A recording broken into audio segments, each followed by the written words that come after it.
저는 오늘 여러분과 함께 동방박사들의 성탄절 이런 제목으로 은혜의 말씀을 나누고자 합니다. 여러분, 오늘은 너무나 잘 아는 우리 예수님께서 세상에 오신 성탄절입니다. 당연히 예수님이 성탄의 주인공이겠죠. 그런데 여러분, 그 당시 예수님이 태어날 당시에는요, 예수님이 세상에 오신지도 거의 몰랐어요. 정말 일부 그 주변에서 양을 치던 목자들만 겨우 알아서 예수님의 탄생을 축하했을 뿐이지 세상은요 거의 몰랐어요. 그런데요, 그런 상황에서 정말 멀리 떨어진 그 동방, 그 페르시아 지역에서 별을 관측하던 천문학자죠. 그 박사들에 의해서 예수님께서 이 땅에 태어나셨다는 것이 감지가 된 거예요. 놀라운 사건이죠. 그러던 당시 천문학에 능통한 전문가들이었고, 그 당시 권력가들에게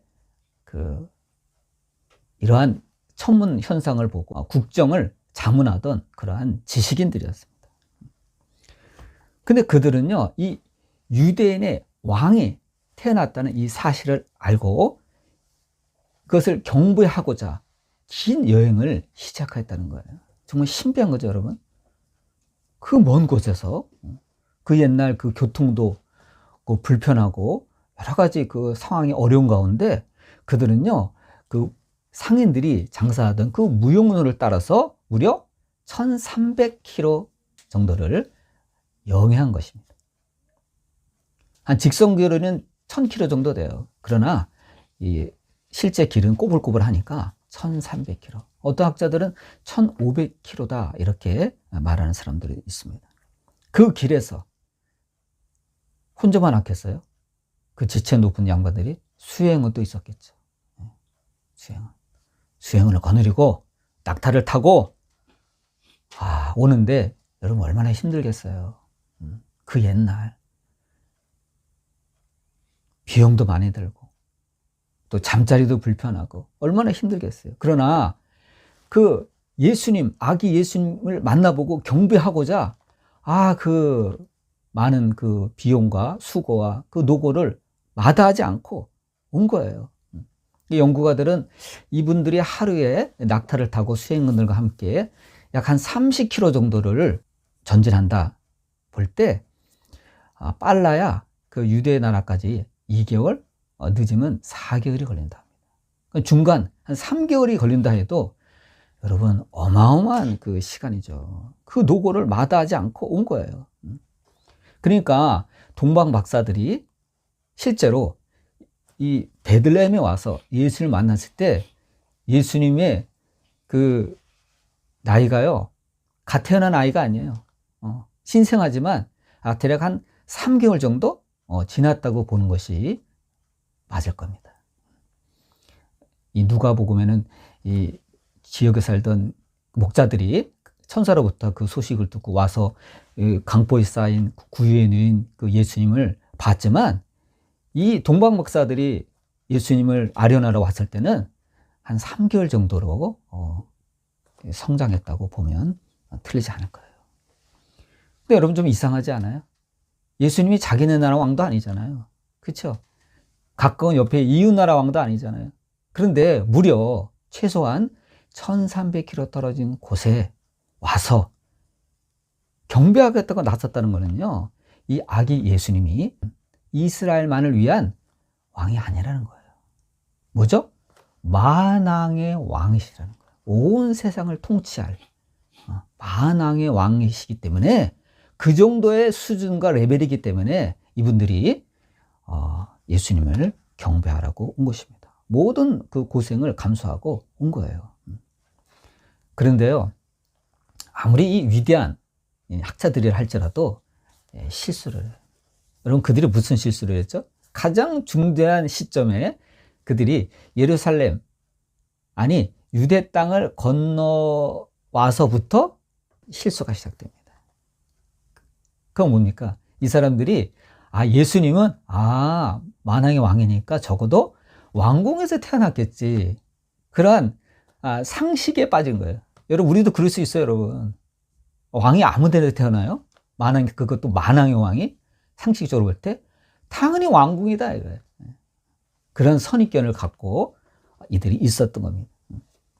그 전까지는 그 예수님을 탄생을 고지하고 예수님의 그 계신 곳을 인도하던 그 별의 인도함을 따라왔는데, 그만 그들은 이제 됐다 이거. 이제 우리가 갈 수 있다. 예루살렘 그 성전 왕궁에 가면 우리가 볼 수 있다 하고 그 별의 인도함을 더 이상 받지 않고 예루살렘으로 직행한 것입니다. 근데 예수님이 어디 계셨죠? 베들레헴에 계셨잖아요. 번지수를 잘못 찾은 거예요. 여러분, 이처럼 신앙의 세계에서는요, 아무리 상식적인 인간이 되었다 할지라도 우리가 너무 상식에 또 어떤 선입견에 얽매이면 이런 실수를 하는 거예요. 그들은 이 이스라엘에 도착하자 더 이상 그 별의 인도함을 구하지 않고 직진해서 상식에 의지해서 예루살렘에 간 것입니다. 그러니까 예루살렘이 성경에 어떻게 되어 있죠? 소동이 일어났다고 그랬죠. 벌써 옷차림도 다르고, 벌써 보기도 벌써 대단하고, 수행원들을 잔뜩 거느리고, 낙타의 무리가 들어온 거예요. 이게 누구야? 누구야? 뭐 사람들이 그랬겠죠. 처음 보는 사람들인데 생김새도 좀 다르고. 그래서 그들이 찾아온 것이 어디죠? 헤롯 궁전이에요. 헤롯이 멋있게 품어내. 멋있게 꾸면은 헤롯이 기거하던 궁궐로 갔다는 것입니다. 그 결과 그들은 페르시아에서부터 자신을 인도하던 별을 놓친 거예요. 왜요? 더 이상 별의 인도함을 구하지 않았기 때문에 놓쳐버리고 마른 것입니다. 여러분, 우리도 마찬가지. 우리가 주의 인도하심을 따라 산다고 하지만 여전히 우리는 내 생각, 내 경험, 판단에 의지할 때가 많습니다. 많은 성도들이 처음에는 난 주님을 의지하고 살아갈 거야. 나는 성령의 인도하심이 필요해 하고 살아가지만 우리가 어느 정도 신앙의 연수가 쌓이면요, 주님, 이 분야는 제가 잘합니다. 전 너무너무 잘 알아요. 주님 잠시 계셔도 됩니다. 근데 이 일은 제가 판단하고 해결할 거예요. 더 이상 기도의 무릎을 꿇지 않는다는데 문제가 있어요. 자신의 지식, 자신의 경험에 의지해서 일을 그냥 쓱싹쓱싹 해결하는 거예요. 그게 아주 합리적이고 좋을 때가 있죠. 그게 아니에요.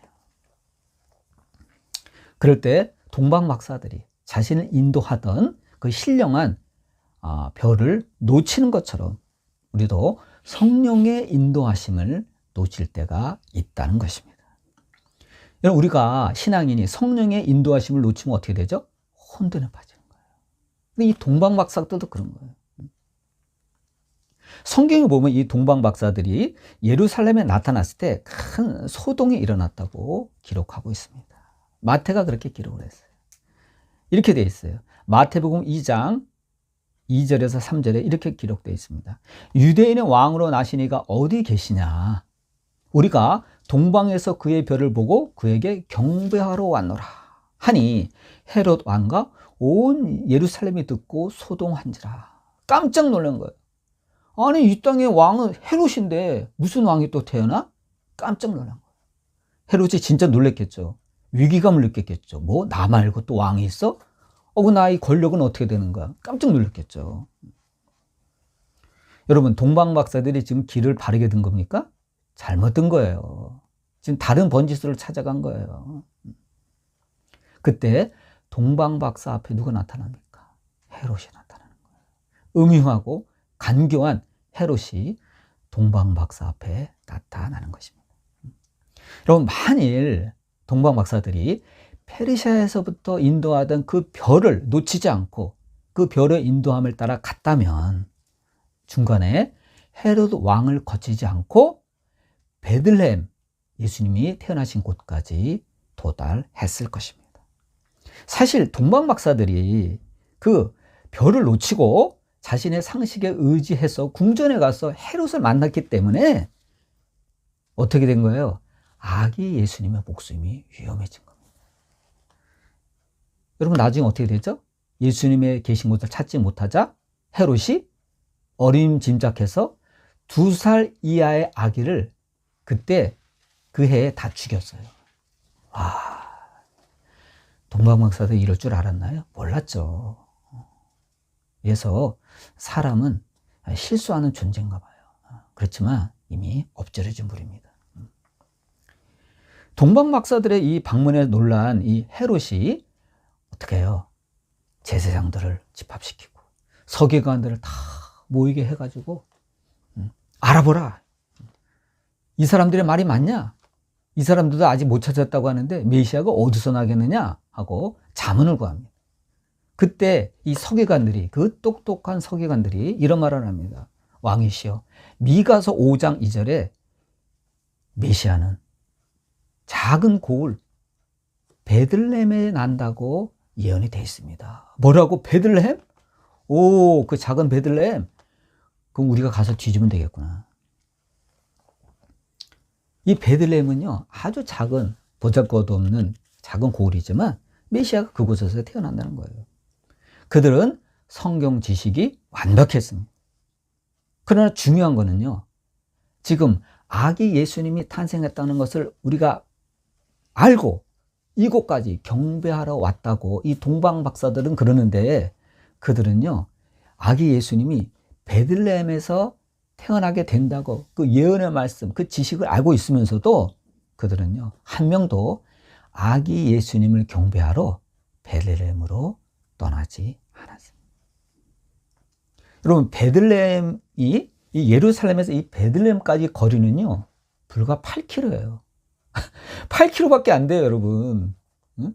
그런데 아무도 가지 않았습니다. 어떻게 된 거예요? 헤롯의 눈치를 본 거예요. 헤롯이 안색이 안 좋거든요.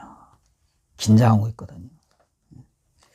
반면 동방 박사는 베들레헴에 메시아가 태어나신다고 예언되어 있다는 그 설명을 듣고 곧바로 베들레헴을 향하여 간 것입니다.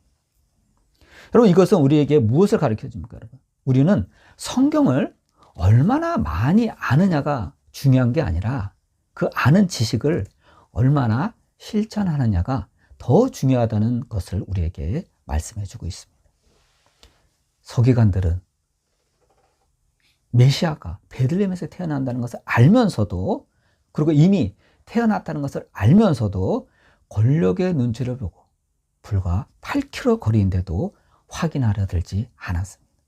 그러나 그 먼 1300km, 그 먼 페르시아에서 온 이 동방 박사들은요, 확인하려고 그들은 길을 재촉했던 것입니다. 우리는 여기에서 8km인데도 가지 않은 지식인가 1300km에서 달려온 이방인을 보게 되는 것입니다. 여러분, 동방 박사들을 인도하던 그 별이 멈춘 곳은 정말 높은, 지체가 높은 화려한 예루살렘 궁전이 아니라 낮고 낮은 베들레헴의 보잘것없는 곳이었습니다. 박사들이 별의 인도함을 받아 그 목적지에 이르렀을 때 성경은 그들이 별을 보고 매우 크게 기뻐하고 기뻐하더라. 반복돼요. 크게 기뻐하고 기뻐하더라. 왜냐면 그 별이 예수님이 계신 곳에 딱 섰기 때문에. 그래서 많은 천문학자들이 궁금해요. 아, 이 별이 뭘까? 도대체 이 별이 도대체 뭘까? 혜성이었나? 네, 혜성은 아니라고 해요. 혜성은 그렇게 움직이지 않는데. 그리고 혜성은요, 옛날 천문학자들은 불길한 징조로 생각했습니다. 그렇기 때문에 결코 혜성은 아니에요. 근데 중요한 것은 보통 별이 아니라는 거예요. 아주 신령한 별이라는 거예요. 아, 이것은 정말 아무도 몰라요. 하나님만 알고 계세요. 이들은 너무너무 기뻐했습니다. 그 베들레헴에 가서 예수님이 계신 그 집을 알아냈을 때 너무너무 기뻐했어요. 그들은 이 권모술수가 가득한 그 비정한 그 헤롯 궁전이 아니라 사랑과 은혜가 넘치는 장소를 발견하고 기쁨을 가눌 길이 없었습니다. 동방 박사들은 정말 이 겸손한 모습으로, 낮은 모습으로 오신 예수님, 우리 아기 예수님을 만난 것입니다. 여러분, 우리 기독교 역사에서 이 동방 박사의 이 그 방문은요, 굉장히 중요한 의미를 가져요. 그게 뭐죠? 예수님이 이스라엘만의 왕이 아닌 이방인의 왕도 되신다는 겁니다. 진정으로 예수님께서 이 땅에 오셨을 때 축하받은 건 내국인이 아니에요. 외국인, 이방인, 페르시아의 별을 관측하던 학자들, 동방 박사들에게 진정한 축하를 받고 환영을 받은 것입니다. 바로 우리 예수님은 모든 민족의 구원자 되심을 나타내는 중요한 증표가 되는 거예요. 이들이 먼저 알아보고 이들이 먼저 환영했던 것입니다. 그들은 그 자신들의 그 천문 지식에 아는 것에만 그친 것이 아니라 실제로 그것을 확인하고자 그 먼 길에서 아기 예수님을 만나러 와서 황금과 유향과 몰약을 드렸습니다. 근데 이것도 신기해요. 그들이 드린 그 예물에는 중요한 뜻이 있어요. 황금은 예수님의 왕권을 상징하고, 이 유향은 하나님께 제사를 지낼 때 드리는 거거든요. 이 유향은 예수님의 신성, 예수님이 바로 하나님이심을 나타내는 증표입니다. 또 하나, 몰약은 예수님의 고난과 죽음을 상징해요. 옛날에 이 몰약은요, 장례 지낼 때 부패하지 말라고 넣는 방부제 역할, 또는 환자들이 큰 고통을 당할 때 이 진통제 역할을 하던 그런 신비한 약이었습니다. 그것을 그 보배합에서 열어가지고 예수님께 드렸습니다. 이것은 예수님의 장차 그 운명을 나타낼 귀한 예견하는 중요한 선물이었습니다. 여러분, 우리는 오늘 이 귀한 이 성탄절 이 자리에 모여서 이 동방 박사들의, 이 이방인들의 성탄을 향한 그 여정을, 그 여행을 살펴보았습니다. 우리는 내 상식과 경험이라는 틀에 묶여서는 만왕의 왕이신 예수님을 결코 만날 수가 없습니다. 이들은 첫 번째로 실수했었죠. 당연히 왕은 왕궁에 계실 줄 알고 헤롯을 찾아갔습니다. 그러나 이들은 잘못된 것을 알고 곧바로 돌이켜서 별의 인도함을 받아 예수님께서 계신 베들레헴으로 향했던 것입니다. 우리에겐 8km 거리조차 움직이지 않는 그러한 게으름이 아니라 무려 1300km를 그 먼 길을 마다 않고 찾아온 동방박사처럼 행하는 믿음이 필요합니다. 아는 것에 그치는 것이 아니라 행하는 믿음이 중요한 것입니다. 별의 인도함을 따라 그 가정 낮은 그 베들레헴에 찾아오신 그 예수님께 나아간 이 동방박사들의 행동을 우리가 생각할 때 우리가 아기 예수님을 진정으로 만나게 되고 참된 기쁨을 맛보게 될 것입니다. 이제 우리도 이 동방박사처럼 만왕의 왕이신 예수님께 진정한 경배와 헌신을 드려야 될 것입니다. 정말 하늘 보좌를 떠나서 우리를 구원하기 위해서 낮고 낮은 그 자리에, 그 베들레헴에, 그 작은 고을에, 그것도 강보에 쌓여 말의 구유에 누이신 우리 예수님의 그 겸손과 그 사랑을 생각할 때 예수님의 은혜를 잊을 수가 없습니다. 아무쪼록 오늘 기쁘고 즐거운 성탄절, 예수님의 그 사랑과 그 헌신을 생각하면서 모두 주님과 함께 기쁨을 나누는 이 시간 되었으면 좋겠습니다. 기도하시겠습니다. 만복의 근원이신 아버지 하나님, 감사합니다. 주께서 하늘 보좌를 버리시고 우리를 구원하시기 위해서 이 땅에 오셨습니다. 하나님, 우리는 많은 지식에 둘러싸여 있습니다. 우리도 자칫하면 불과 8km의 거리인데도 지적인 게으름에 빠져 주님을 환영하고 또 찬양하려 하지 않은, 찾지도 않은 그러한 얄팍한 지식인의 모습으로 사는 것이 아니라 그 험한 길을 마다하지 않고 달려온 그 동방박사의 자세를 갖고 살아가는 저희가 되게 하여 주시옵소서. 감사드리며 예수님의 이름으로 기도드립니다. 아멘.